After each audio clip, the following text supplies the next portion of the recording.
Olá pessoal do quarto ano, nós estamos aqui, vamos fazer uma revisão, tá, do conteúdo de filosofia sobre trabalho, alienação e consumo, que é do capítulo 5, tá? É a primeira avaliação objetiva este trimestre, nesse segundo trimestre.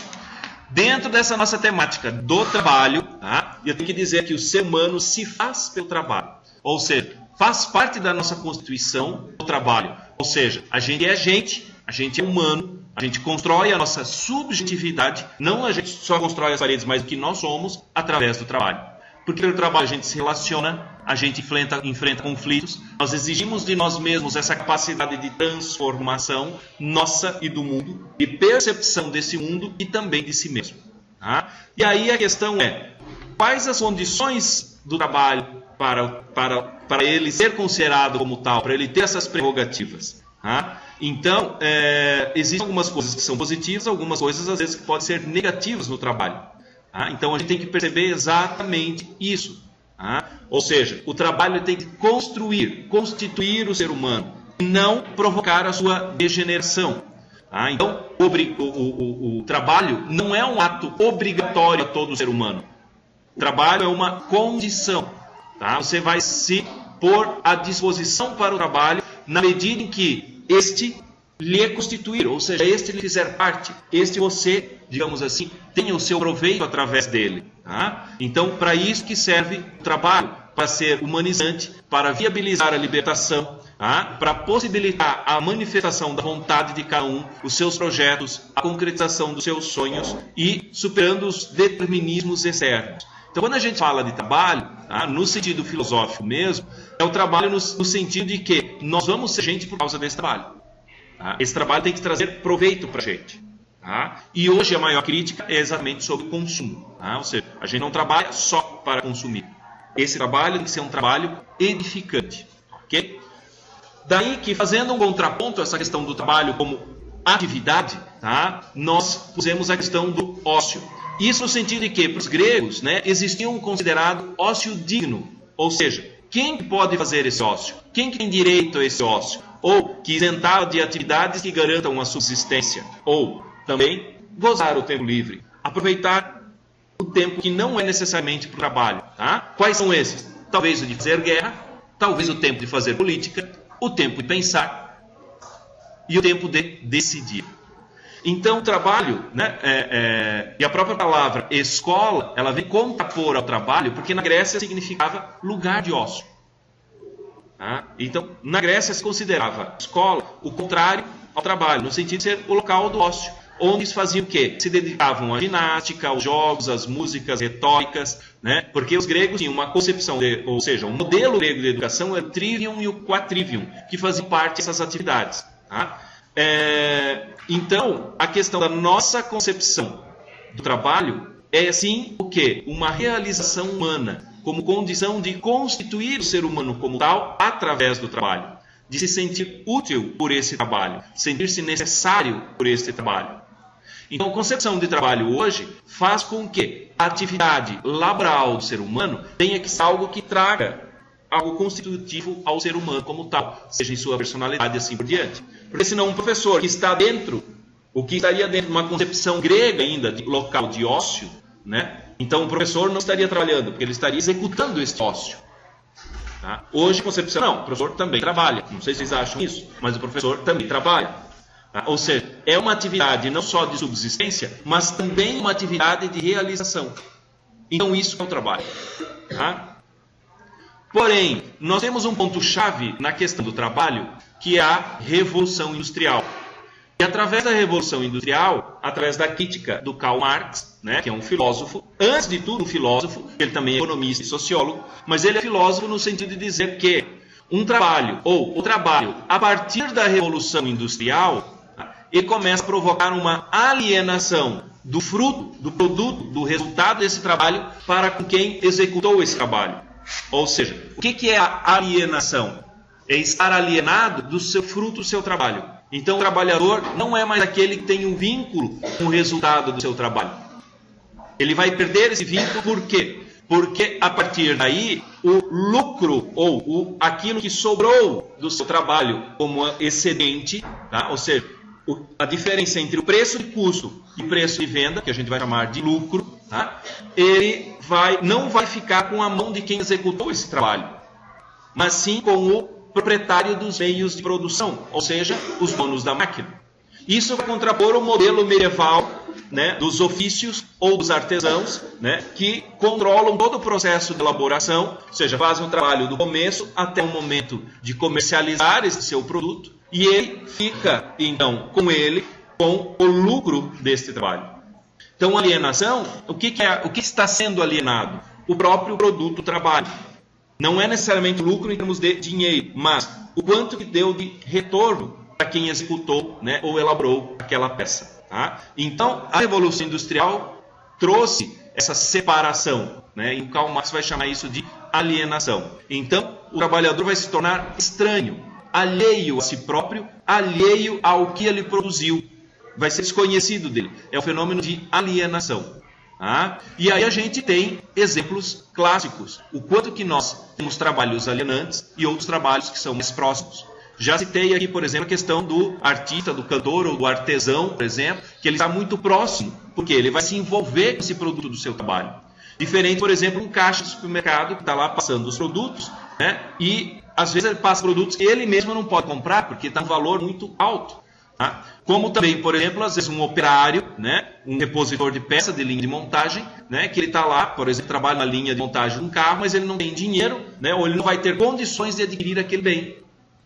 Então ele faz aquele bem, constrói aquele bem, mas ele não tem como adquirir esse bem.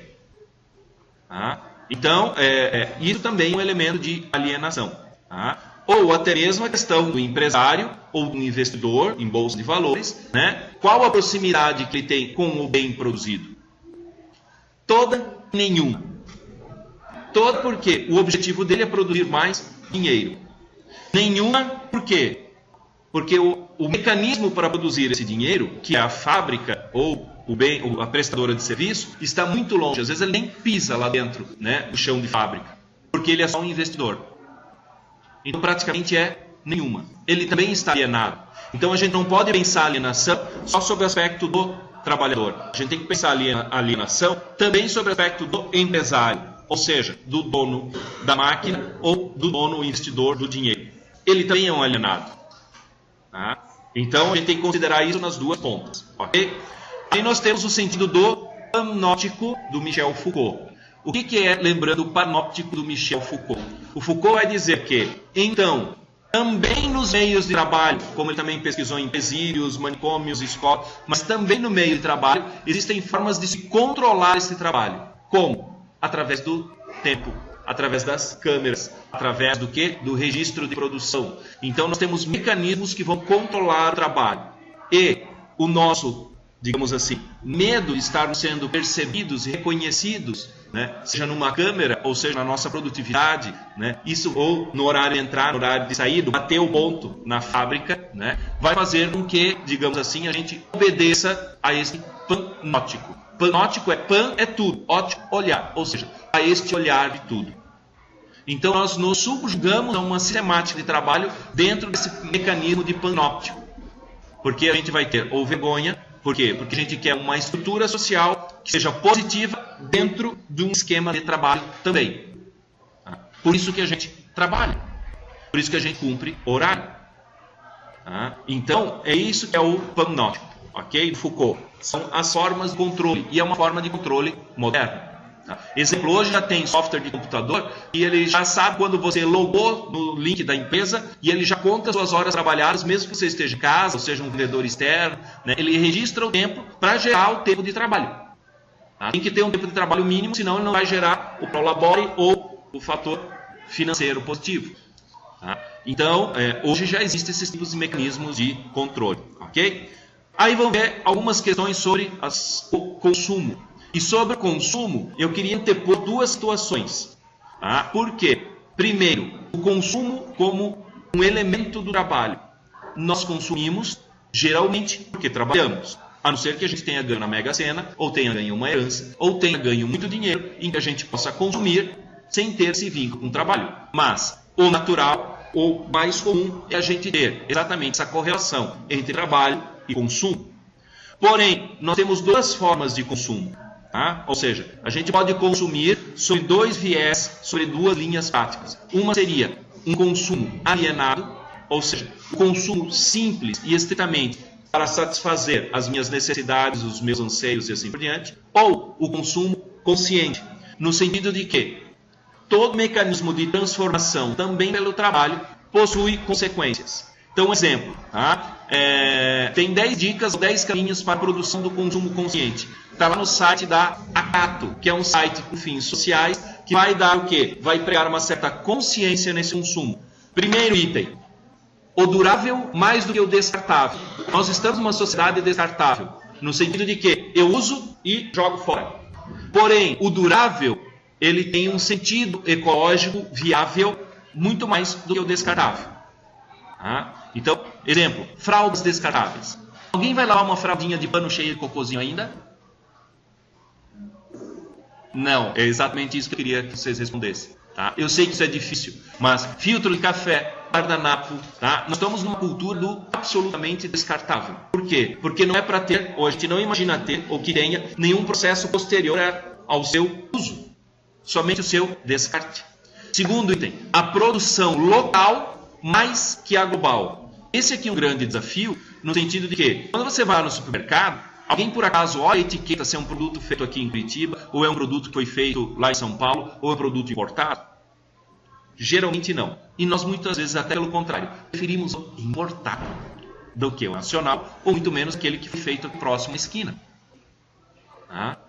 Então nós não temos geralmente essa visão. Porém, o local ele vai trazer mais retorno para o local mesmo, em termos de trabalho, de fornecimento, de produção, de mão de obra. Ou seja, todo o ciclo anterior de trabalho vai se beneficiar de acordo com essas escolhas por produtos locais. Tá? Terceiro, o compartilhado mais do que o individual. Não sei se vocês já viram, mas passou agora, semana passada, carro compartilhado. Você não é mais o proprietário do carro, você compartilha o seu carro. As caronas compartilhadas. Tá? Ou seja, as coisas podem ser feitas para ser emprestadas ou alugadas. O que vai fazer isso? Uma otimização de uso. Tá? Chegando ao extremo, porque eu já vi isso, e existe esse serviço aqui em Curitiba, né, de aluguel de iPhone só para ir para a balada. Aluguel de iPhone para ir para a balada. É isso mesmo. Tá? É positivo. Tá, tudo bem. É consumo? É. Mas é um consumo compartilhado? Tá? Quarto item de consumo consciente é o aproveitamento integral e não o desperdício. Tá? Então, o aproveitamento integral é o quê? Eu usar toda a capacidade de consumo do produto que eu estou adquirindo. Tá? Quinto item, tá, de consumo consciente é o saudável dos produtos e a forma de viver, e não o prejudicial. Tá? Então, o orgânico entra aqui dentro dessa categoria. Sexto, o virtual mais do que o material. Tá? Sétimo, a suficiência e não o excesso. Tá? Por que eu vou ter que usar? Hoje não está tão frio, não preciso usar tanta blusa, então eu posso vir com menos roupa. É esse princípio, no sentido de que não necessariamente eu tenho que ter acessórios, por exemplo, no carro que eu não uso. Tá? Então, é um exemplo também. É muito comum isso no celular. O celular possibilita trocentas mil recursos. Quantos desses eu uso efetivamente? Tá? Ah, eu quero, porque quero agora ter o iPhone 5, tenho um iPhone 5, mas eu quero ter o iPhone 6. Aí eu pergunto, o que o iPhone 6 faz que o iPhone 5 não faz? Tá bom, é aquela resolução de máquina bem pouquinho, mas é tão pouca coisa. Será que eu usei todo o meu 5 para já precisar de um 6? Tá? Oitavo caminho ou sugestão para o consumo consciente, a experiência e a emoção mais do que o tangível. Tá? Ou seja, que produtos que a gente consome? Só para ter lá na prateleira? Só para dizer que tenho? Ou, se eu tenho esse produto, que benefício ele me traz? Tá? Ah, eu tenho skate, mas não ando de skate, só deixo na parede. Mas então por que eu tenho skate? Ah, muito comum com instrumento musical, né? Eu compro o violão, faço uma aula, não quero mais. E aí fica o violão lá pegando pó. Tá? Então, qual a emoção que transpareceu por aí? Tá? Nono item de consumo consciente, a cooperação para a sustentabilidade, mais do que a competição. Tá? E décimo item, a publicidade não voltada a provocar o consumismo. Tá? E aí, este último item aqui, o 10º, né, é o que a gente tem que dizer que mais vai provocar o consumo alienado. Você precisa comprar esse novo produto. Este novo produto vai revolucionar a sua vida. Você será outra pessoa, né, com este novo produto, com este novo carro, com esse novo celular, com esta nova roupa, com esse novo tênis. Você vai correr muito mais com esse outro tênis. Tá? Então, o quanto que os mecanismos de mídia, de marketing, incentivam o nosso consumo. Tá? Aí é que a gente vai dizer que existe um consumo alienado. Não só um meio de trabalho alienado, mas um consumo alienado. Ok? Então, seria isso, pessoal, essa nossa revisão. Agradeço a todos e até mais, então. Isso, pode aplaudir. Tá? Eu não vou cortar as palmas, tá?